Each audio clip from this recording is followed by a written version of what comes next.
The twin suns were setting over the violet hills of Lemuria when Vila and her daughter Nari finished collecting the last of their plant samples. Their skin glowed with a soft blue light that grew brighter as the sky darkened. This natural glow was typical for all Lemurians, but Nari's was especially bright, showing her youth and excitement. "Look, Mother, I found a spiral bloom." Nari held up a delicate flower that curled into a perfect spiral. Its petals shifted between purple and green as it moved. Vila smiled at her daughter's discovery. "Wonderful, Nari, that's a rare find. Add it to our collection quickly. We need to return to camp before full dark." Vila looked at the darkening sky with worry. They had traveled farther than planned today, following a trail of unusual plant life. As the lead botanist for her settlement, Vila couldn't resist exploring when they discovered this valley of unknown species. But now they were very close to the border of their territory, and she felt uneasy. Just last week, the Lemurian Council had detected strange signals from deep space. Some believed it might be the rumored humans that other star systems had reported seeing. Others feared it might be something worse. Either way, the Council had advised all Lemurians to stay close to their settlements. "Mother, can we come back tomorrow? I think there might be more spiral blooms deeper in the valley," Nari asked, carefully placing the flower in her sample case. "I don't think so, little one. We've gone too far already." "This area isn't safe," Vila replied, scanning the tree line. Something felt wrong. The forest was too quiet. Nari's face fell with disappointment, but she didn't argue. At 12 years old, she was learning the ways of a botanist, just like her mother and grandmother before her. She knew safety came first, especially in border territories. Vela packed up their equipment quickly. "Stay close to me, Nari. We need to move fast." They had just started back toward their camp when Vila heard a clicking sound from the trees. To their right, her body tensed. She recognized that sound from warning lessons. Thoraxians, the insect-like. Thoraxians were fierce hunters who claimed large territories and showed no mercy to trespassers. Their hard exoskeletons and multiple limbs made them dangerous fighters, and their poison weapons were feared throughout the region. "Nari," Vila whispered, "we need to hide, now." The young Lemurian's eyes widened in fear, but she followed her. Mother without question. They moved quietly into a dense thicket of purple-leafed bush. Vila pulled her daughter close and whispered, "Dim your glow, little one, as much as you can." Nari closed her eyes and concentrated. The natural luminescence of her skin faded slightly, but not completely. She was too young to have full control of her body's light. The clicking sounds grew louder. Through gaps in the leaves, Vila could see them now. 3 Thoraxian hunters moving through the forest. Their black exoskeletons gleamed in the fading light, and each carried a bow with arrows tipped with poison. Their forearms moved with careful precision as they searched the area. "They picked up our trail," Vila realized with dread. The Thoraxians were excellent trackers. "I'm scared," Nari whispered, her body trembling. It's okay. Just stay very still," Vila soothed. Though her own heart raced with fear, for several minutes they remained frozen in their hiding spot. The Thoraxians moved closer, their clicking communications growing more excited. They had found the place where Nari had collected the spiral bloom. Suddenly, a small flying creature burst from the bush near them. Startled, Nari gasped, and her skin flared brightly with fear before she could control it. The momentary flash of blue light was all the Thoraxians needed. They turned as one toward the thicket, their compound eyes glittering in the dusk. One of them let out a high-pitched sound that Vila knew was a hunting call. "Run!" Vila pushed Nari out of the thicket in the opposite direction. "Run back toward the river." They broke cover and sprinted through the forest. Nari was fast, her smaller size allowing her to slip between trees and under branches. But Vila knew they couldn't outrun the Thoraxians for long. The hunters were built for speed and endurance. The sound of bowstrings snapping made Vila's blood run cold. Arrows whistled through the air around them. One struck a tree trunk just inches from Nari's head. "Keep going," Vila called to her daughter. "Don't stop." They reached a small clearing and Vila saw the path ahead that would lead them back to safer territory. If they could just cross the clearing, they might have a chance. Nari ran ahead, her small feet barely touching the ground. Vila followed, constantly looking back to track the Thoraxians. They were halfway across the clearing when Vila saw one of the hunters take aim directly at Nari. In that moment, time seemed to slow down. Vila saw the trajectory of the arrow. She saw her daughter, unaware of the danger, running toward safety. She saw the future disappearing in the blink of an eye. Vila lunged forward with every ounce of strength she had. She reached Nari just as the arrow was released. With one powerful push, she shoved her daughter to the ground and felt a sharp, burning pain explode between her shoulder blades. She fell to her knees, a strange numbness already spreading from the wound. Thoraxian poison worked quickly. "Mother!" Nari screamed, scrambling back to Vila's side. "Run!" Vila gasped, the poison burning through her veins. "Get to safety! I won't leave you!" Nari cried, her young face twisted with fear and determination. The Thoraxians were approaching slowly now, clicking to each other in what sounded almost like laughter. They knew their prey was caught. There was no rush. With trembling hands, Vila reached for the emergency beacon attached to her belt. All Lumerian explorers carried them, but they were rarely used. The signal might reach their settlement, but help would come too late. "Take this," she told Nari, pressing the beacon into her small blue hand. "Activate it and hide."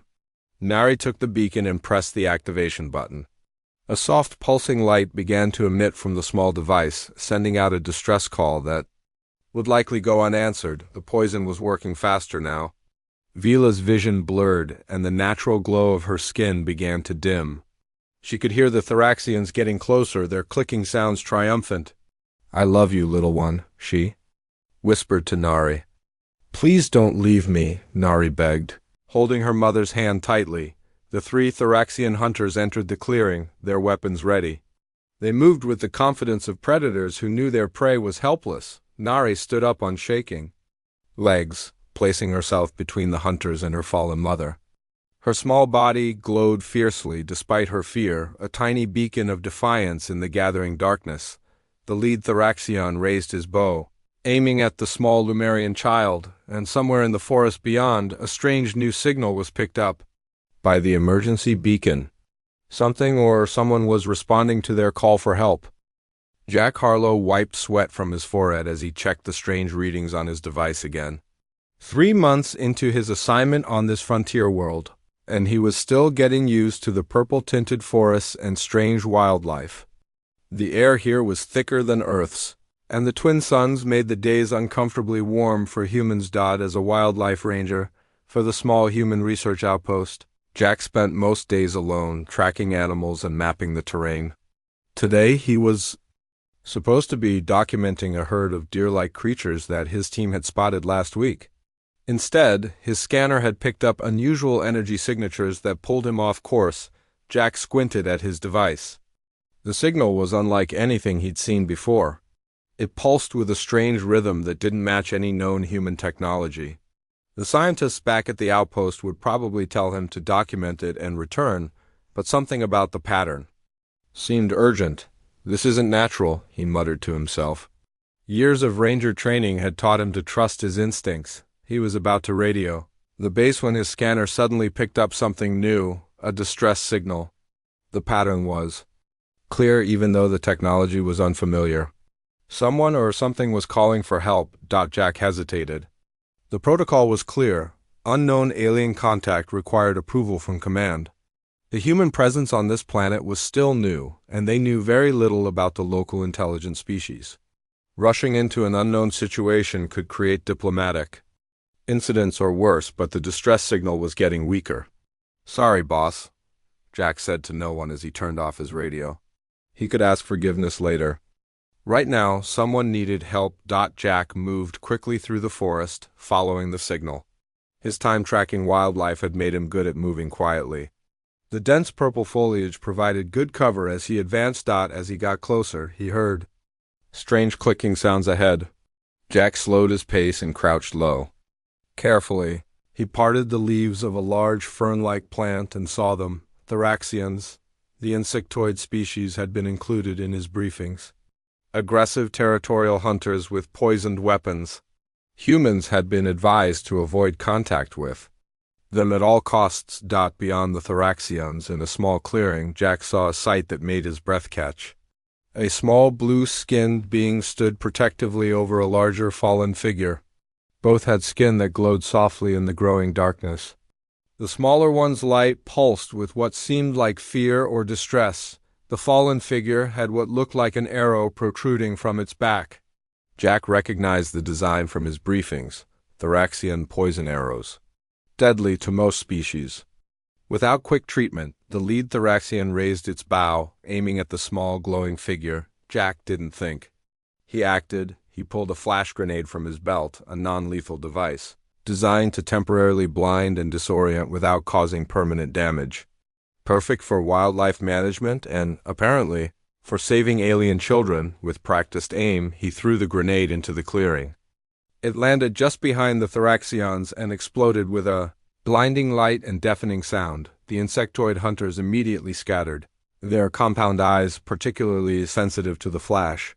They clicked in confusion and pain as they retreated into the forest. Jack knew he had only moments before they regrouped. He sprinted into the clearing toward the two glowing beings. The smaller one saw him coming and let out a frightened sound, trying to drag the larger one away.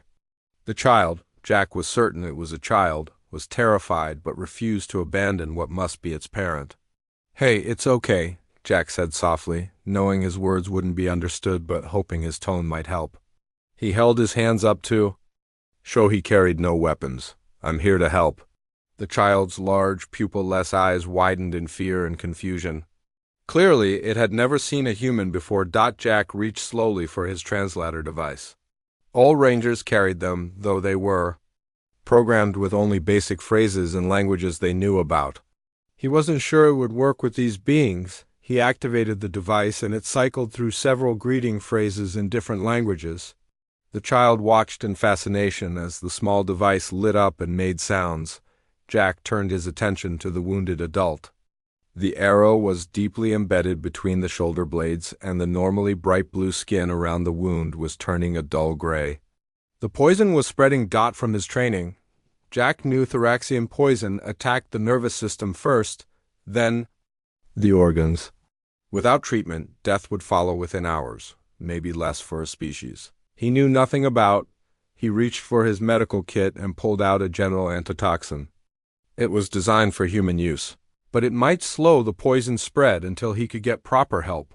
The child made a distressed sound and moved between Jack and the wounded parent. Jack sat back on his heels and pointed to the medical kit, then to the arrow, then made a gesture of helping. He repeated this several times until the child seemed to understand he wanted to help. Slowly, the small blue being moved aside, watching Jack's every move with suspicious eyes. Jack worked quickly, breaking off most of the arrow shaft, but leaving the tip in to prevent bleeding. He applied the antitoxin around the wound, hoping it would at least slow the poison. The wounded alien's eyes fluttered open briefly. They were entirely silver with no visible pupils, yet somehow Jack could sense the intelligence and fear in them. A blue hand weakly reached out and touched the child's arm before falling limp again. The clicking sounds of the Thoraxians were growing louder again. They were regrouping and would return soon. "We need to move," Jack said, using gestures to convey his meaning. He pointed to the wounded alien, then to himself, then away from the clearing. The child seemed to understand and nodded, its glowing skin pulsing with what Jack guessed was a mix of fear and hope. Jack carefully lifted the wounded alien. The body was surprisingly light, almost hollow-boned like a bird. The skin felt cool to the touch and gave off a faint vibration. "I've got you," he said softly to the unconscious alien. "Both of you, just stay with me." The child picked up a small device from the ground, the source of the distress signal, and clutched it tightly. Then it looked up at Jack with those large silver eyes and made a sound that somehow conveyed gratitude despite the language barrier. Jack nodded and began moving quickly away from the clearing, heading toward a dense section of forest where they could hide from the returning Thoraxians. The child followed closely, occasionally looking back FEARFULOY as they disappeared into the trees. The Thoraxians returned to the clearing, clicking angrily when they found their prey gone. One of them discovered strange footprints, unlike any species they knew, and let out an alarmed call to the others. The hunt had changed. Now there was a new player in their territory. Something unknown. Jack heard their calls but kept moving. The wounded alien cradled carefully in his arms, and the child close behind him. The human research station was miles away, and night was falling fast. "Hang in there," he whispered to the fading alien in his arms. "I'm going to get you home." The forest grew darker as the twin suns disappeared completely behind the mountains. Jack moved as quickly as he dared while carrying the wounded alien mother. Her breathing was shallow, and her glowing skin continued to dim. The poison was spreading. Despite the antitoxin he had applied, the small alien child followed close behind him, occasionally making soft, worried sounds. Jack wished he could tell her that everything would be okay, but he wasn't sure if that was true. The human research station was at least 6 miles away, and the terrain between here and there was rough and unfamiliar at night. Jack stopped in a small hollow surrounded by dense purple-leafed trees. They needed a moment to rest and plan. "We'll stop here for a minute," he said, gently laying the mother down on a bed of soft moss. The child immediately knelt beside her, touching her face with small blue fingers. Jack checked his scanner. The Thoraxian hunters were still following them, but they seemed to be moving in a wide search pattern rather than directly tracking them. The flash grenade had obviously disrupted their senses temporarily. He looked at the wounded alien mother. Again, her condition was getting worse. The regular antitoxin wasn't enough. He needed the advanced medical equipment back at the station. But carrying her was slowing them down, and the basic stretcher he had fashioned from branches and his jacket wasn't helping much. The child watched him with large silver eyes. Jack pointed to himself, then made walking motions with his fingers, then pointed in the direction of the human station. He was trying to communicate that they needed to keep moving. To his surprise, the child nodded, seeming to understand. Then she touched her mother's face again and looked at Jack with a questioning expression. "Yes, we're going to help her," Jack said softly, pantomiming medical treatment. "But we need to hurry." The child stood up, and to Jack's amazement, her glowing skin suddenly dimmed until it was barely visible. She gestured at her mother, whose glow was already faint from the poison, then at herself, then made a motion like she was hiding. Jack understood immediately. The glowing skin would make them easy to spot in the dark. The child had somehow figured out how to control her natural luminescence to avoid detection. "Smart kid," Jack said with a nod of approval. He carefully lifted the mother again, and they continued their journey, now moving more stealthily through the darkened forest. The child stayed close, occasionally tugging Jack's sleeve to warn him of obstacles he couldn't see well in the darkness. After about an hour of slow progress, they reached a small stream. Jack needed to refill his water bottle, and he guessed the aliens might need water too. He gently set the mother down on the bank and scooped up some water in his hand, offering it to the child. The small alien looked at it curiously, then dipped one finger in the water. The liquid briefly glowed where she touched it, then returned to normal. She seemed satisfied and cupped her hands to drink. Jack smiled and filled his water bottle. He tried to give some water to the mother, but she was barely conscious and couldn't drink. Instead, he wet a cloth and placed it on her forehead, hoping it might help with the fever that was setting in. While they rested, Jack checked his scanner again. The Thoraxians had changed direction and were now moving directly toward them. Somehow they had picked up the trail again. "We need to move," Jack said urgently, making quick gestures to the child. He pointed at the scanner, then in the direction the Thoraxians were coming from. The child's eyes widened in fear, but she nodded and helped Jack secure her mother on the makeshift stretcher. As they prepared to leave, Jack heard a sound that made his blood run cold, the distinctive clicking of Thoraxian communication, much closer than his scanner had indicated.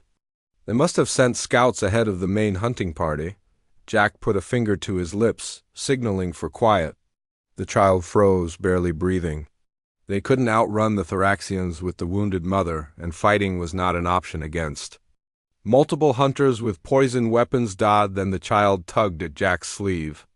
She pointed to a patch of unusual plants growing near the stream. The plants had large, cup-shaped leaves that seemed to glow faintly in the darkness. The child made an urgent gesture, trying to communicate something important. Jack didn't understand at first, but the child was insistent. She moved to the plants and placed her hand on one of the large leaves. To Jack's amazement, the plant responded to her touch, the leaf curling slightly around her fingers. The child looked back at Jack and pointed to her mother, then to the plants, then made a hiding motion. Suddenly, Jack understood. These plants could help them hide. He nodded and carefully moved the mother near the patch of plants. The child placed her hands on several of the plants in sequence, and the large leaves began to unfurl and extend, creating a canopy of glowing vegetation that arched over them. Jack watched in wonder as the plants continued to move, their stems bending and leaves interlocking until they formed a kind of living shelter that completely covered them. From the outside, it would look like nothing more than a patch of native flora. Just in time, through small gaps in their plant shelter, Jack could see the shapes of two Thoraxian scouts moving along the stream bank. Their insect-like forms were even more menacing in the darkness, their compound eyes glinting in what little light remained. The scouts paused near their hiding spot, clicking to each other. One of them approached the plant shelter, reaching out with a clawed hand to touch one of the outer leaves. The child, hidden deep in the shelter, placed her hand on the inner side of the same leaf. The plant shuddered slightly but held its shape. The scout drew back, seemingly satisfied that it was just a normal plant formation. After what seemed like an eternity, the scouts moved on, continuing their search downstream. Jack let out a breath. He hadn't realized he was holding. He looked at the child with new respect. Her people clearly had abilities he hadn't been briefed on, some kind of connection with the local plant life. The wounded mother stirred slightly, her silver eyes opening for a moment. She looked at her child, then at Jack, then at the plant shelter around them. A weak smile crossed her blue face before her eyes closed again. She's getting worse, Jack thought. The poison was spreading faster than he had anticipated. They needed to reach the human station soon, or all their efforts would be for nothing. Once he was sure the scouts were gone, Jack signaled that they should continue. The child reluctantly released her connection to the plants, which slowly returned to their normal positions. Before they left, the child gathered several small leaves from the plants and tucked them into a pouch at her waist. She caught Jack watching her and held up one of the leaves, then pointed to her mother's wound. "Medicine?" Jack asked, though he knew she couldn't understand his words. The child simply nodded, as if she had understood perfectly. Perhaps, Concepts were universal, even across species. With renewed determination, Jack lifted the mother onto the stretcher again, and they set off toward the human research station. The Thoraxians were still hunting them, but now they had a small advantage, and a new alliance that bridged the gap between their different worlds. The sky began to lighten as the first of the twin suns peeked over the horizon. Jack checked his scanner again. They were getting closer to the edge of human territory, but Vila's condition was rapidly deteriorating. Her blue skin had turned an ashy gray around the wound, and her natural glow was now barely visible even in the dim light of dawn. Jack knew he needed to contact the research station. Protocol or not, he couldn't save the alien mother without proper medical equipment. He set down the stretcher in a protected spot between two large rock formations and pulled out his communication device. The child, Jack had started thinking of her as Little Blue in his mind, knelt beside her mother. She took out the leaves she had collected earlier and began crushing them between her fingers. A sweet, minty smell filled the air as she applied the crushed leaves to her mother's wound. Jack watched with interest as he waited for his call to connect. The leaves seemed to absorb the gray color from the wounded area, turning black as they drew out what must be the poison. It wasn't a cure, but it might buy them more time. The communication device crackled to life. Research Station Alpha, this is Dr. Susan Rivera. Identify yourself. This is Ranger Jack Harlow. Jack said quietly, keeping his voice down to avoid detection by any nearby Thraxians. I have an emergency situation. Harlow, you missed your check-in last night. Where are you? The commander's voice was stern. I'm about 4 miles east of the station. I've encountered 2 aliens from a previously uncontacted species. One is critically wounded by a Thraxian poison arrow. I need medical assistance immediately. There was a long pause on the other end. You made contact with an unknown alien. Species without authorization? And now you're bringing them to our station? Jack took a deep breath. With respect, Commander, this is a mother and child. The mother took an arrow protecting her daughter. She'd die without our help. This isn't our conflict, Harlow. You know the protocols. We're here to observe and study, not interfere in local species disputes. Jack watched as Little Blue continued treating her mother with the leaves. The child looked up at him with those large silver eyes, a mixture of fear and hope clear in her expression. Commander, this isn't just about protocols. This is about doing what's right. These aliens aren't hostile. They're botanists, not warriors. And helping them could establish valuable first contact with a peaceful species. Another long pause. Jack could almost hear the commander weighing the risks against the benefits. Finally, Susan spoke again. I'll prepare the medical bay, but I can't send an extraction team without approval from Earth Command. You'll have to bring them in yourself. Thank you, Commander. We'll be there as soon as we can. Harlow out. Jack put away the communication device and turned to Little Blue. He gave her a thumbs-up sign and pointed toward the direction of the station. The child seemed to understand and nodded as they prepared to move again. Jack's scanner beeped with an alert. He checked the screen and frowned. A large group of Thraxians had positioned themselves between their current location and the research station. It was like they knew where Jack was trying to go. Little Blue saw his expression change and made a questioning sound. Jack showed her the scanner screen, pointing to the Thraxian positions and then to the path they needed to take. The child's face fell as she understood the problem. They were trapped. Jack studied the terrain map on his scanner, looking for another route. There was a cave system that ran through the hills to their north. It would add miles to their journey, but it might provide a safe passage around the Thraxian blockade. He was about to suggest this to Little Blue when a new sound caught his attention, a low humming that seemed to come from above them. Jake looked up and saw a sleek silver craft descending through the clouds. It wasn't a human ship. The design was completely unfamiliar. Little Blue made an alarm sound and moved protectively in front of her mother. She clearly didn't recognize the craft either. The ship hovered about 50 feet above them, making almost no noise beyond that gentle hum. Then a beam of pale green light shot down from its underside, forming a circle around Jack, Little Blue, and her mother. Jack tensed, ready to defend his alien companions if necessary. But instead of attacking, a voice came from the ship, speaking in several different languages in sequence. None of them were human languages, but to Jack's surprise, Little Blue perked up at one of them. The child called back in the same language, her voice high and musical. There seemed to be an exchange of information happening. After a few moments, the green light widened and 3 figures descended through it, floating gently to the ground. They were tall, willowy beings with iridescent skin that shifted colors, like oil on water. They had 4 arms like the Thraxians, but their bodies were more humanoid in shape. One of the newcomers approached Jack and spoke in perfect English. We are the Zephyrians. We have been observing your species since you arrived on this world. Jack was too stunned to reply immediately. These aliens knew English, had been watching humans. The Zephyrian continued, We have also been monitoring the Lumerian botanical expeditions and the Thraxian hunting parties. We try not to interfere, but in this case... The alien looked at the wounded mother. The situation has become complex. Little Blue spoke urgently to the Zephyrians in her language. The lead Zephyrian listened, then turned back to Jack. The child says you saved them from the Thraxians, that you treated her mother's wound and have been helping them reach safety. Is this correct? Jack nodded. Yes, I'm trying to get them to our research station for medical treatment.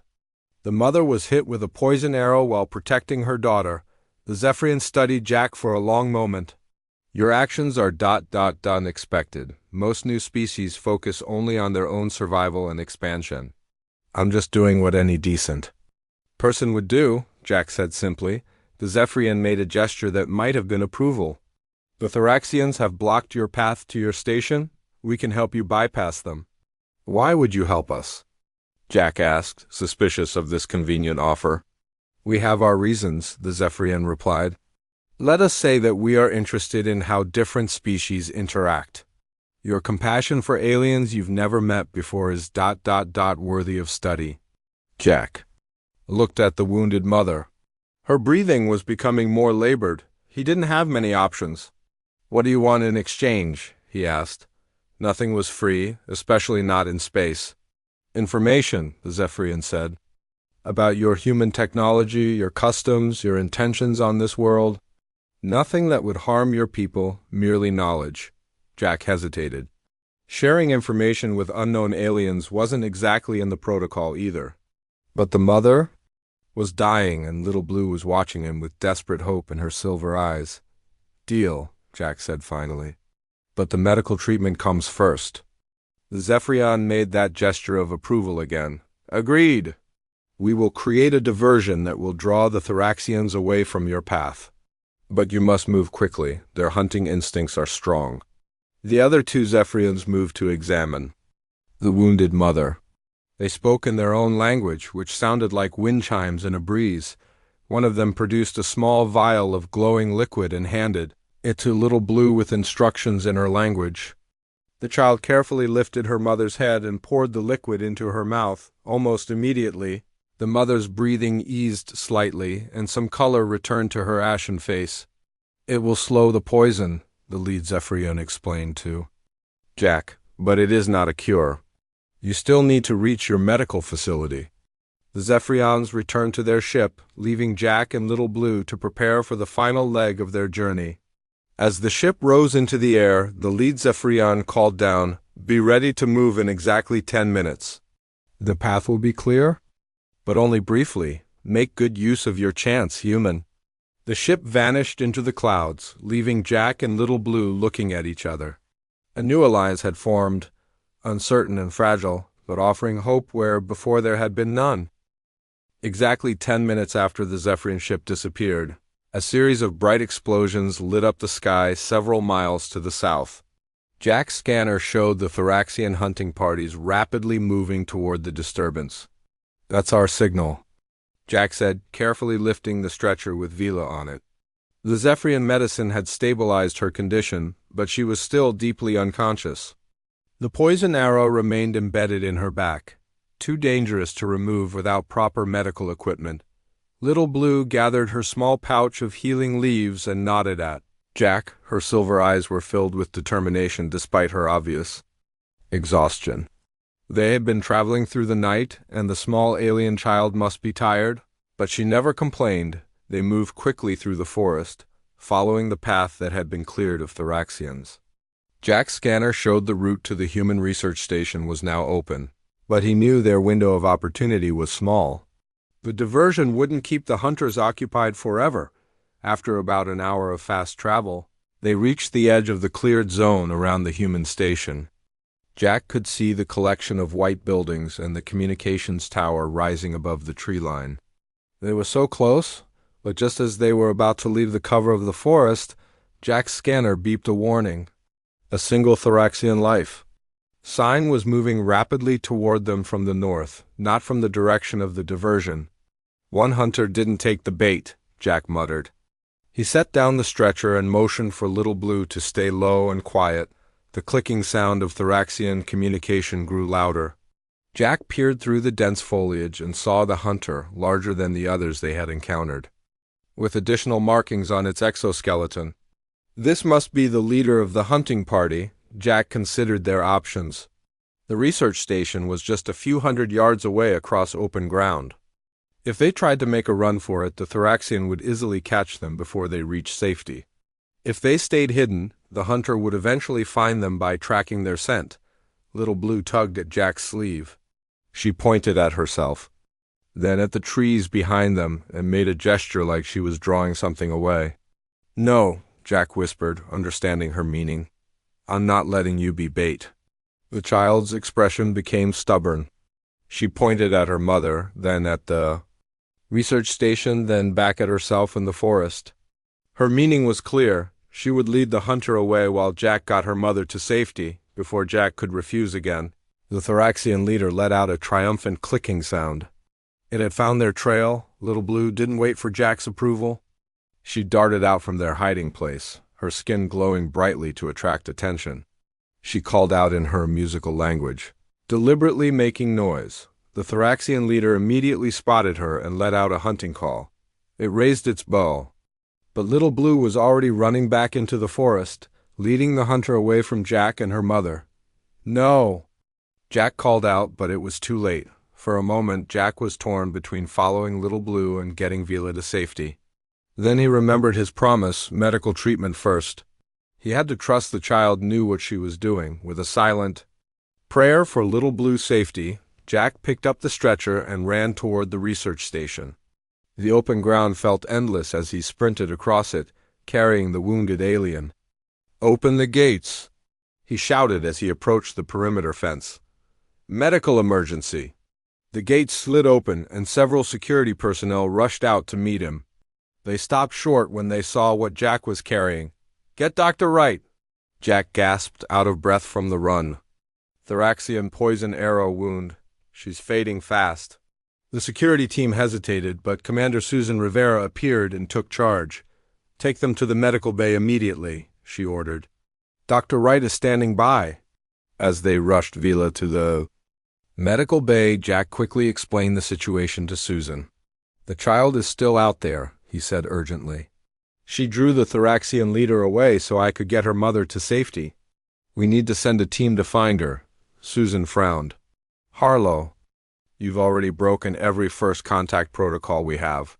I can't authorize a rescue mission for an alien child." "Then I'll go alone," Jack said firmly. Before Susan could reply, the perimeter alarm sounded. They rushed to the security monitors and saw the Thoraxian leader at the gates. But it wasn't attacking. Instead, it stood there, making what seemed to be a formal gesture with its 4 arms, and beside it, unharmed, stood Little Blue. "What's happening?" Susan asked, confused. Jack shook his head, equally puzzled. "I don't know." They watched as Little Blue spoke to the Thoraxian in what appeared to be its own clicking language. The hunter responded, then made another formal gesture. "Let them in," Jack said. "Are you insane? That's a Thoraxian hunter?" "Trust me," Jack insisted. "Something's changed." After a moment's hesitation, Susan gave the order to open the gates. Security personnel surrounded the area, weapons ready. As Little Blue and the Thoraxian leader entered the compound, Jack approached them cautiously. Little Blue ran to him immediately, making excited sounds and gestures toward the Thoraxian. The hunter stepped forward and, to everyone's shock, placed its bow on the ground in a clear gesture of peace. Then it spoke. The clicking sound somehow forming recognizable words. The small one showed courage, protecting mother, worthy ... of respect. Jack stared in amazement. The Thoraxian was trying to communicate in a way humans could understand. "The child explained your actions," the hunter continued haltingly. "Human ... protected. Those not of your kind. This is ... new to us. Worthy of consideration." Little Blue tugged Jack's hand, pulling him toward the medical bay. The message was clear. Her mother was still the priority. "Please, wait here," Jack said to the Thoraxian leader, gesturing to indicate it should stay in place. "We'll talk more after." In the medical bay, Dr. Alan Wright had already removed the poison arrow and was treating Vila with a modified antitoxin based on human treatments for neurotoxins. Little Blue rushed to her mother's side, taking one blue hand in her own. "Will she survive?" Jack asked. Dr. Wright nodded. "I think so. Her physiology is remarkably adaptive. The poison had spread widely, but the temporary treatments you applied in the field slowed it enough. And these plant compounds the child provided are fascinating. They're actually binding to the poison molecules." Vila's natural glow was slowly returning, the healthy blue color spreading from her core outward. Little Blue made a sound that could only be described as a sob of relief. Over the next few days, Vila's condition improved steadily. When she finally regained full consciousness, she found her daughter curled up asleep beside her and a strange human watching over them both. Jack saw her silver eyes open and move closer. "Hello," he said softly. "You're safe now." Vila studied him for a long moment, then spoke in careful, accented English. "You saved us." The question surprised Jack. "Because you needed help," he said simply. Vila's expression changed to something like wonder. "My people have heard stories of humans. Some said you would be dangerous. But you protected a child not your own, risked yourself for strangers." "It's what any decent person would do," Jack said, echoing his words to the Zephyrian. Vila shook her head slightly. "No, not any person, not any species." She looked at her sleeping daughter. "You have shown us something important." Word of the events spread quickly. Within weeks, representatives from the Lumerian Council arrived at the human station, followed by a delegation of Thoraxians and even a Zephyrian observer. The arrow meant to end a life had instead begun something new. The first peaceful contact between four very different species. And at the center of it all was the simple act of a human who chose to help, a mother who chose to protect, and a child who chose to be brave. As Jack watched the delegations meet in what was now being called the contact chamber, Little Blue, whose real name he now knew was Nari, slipped her small blue hand into his. "Your mother is giving her speech now," Jack said with a smile. Nari nodded. "She tells our story. How an arrow of hate became a bridge of understanding." Jack squeezed her hand gently. "That's a good way to put it." Nari looked up at him with those wise silver eyes. "My mother says sometimes the universe puts the right people in the wrong place to make it right."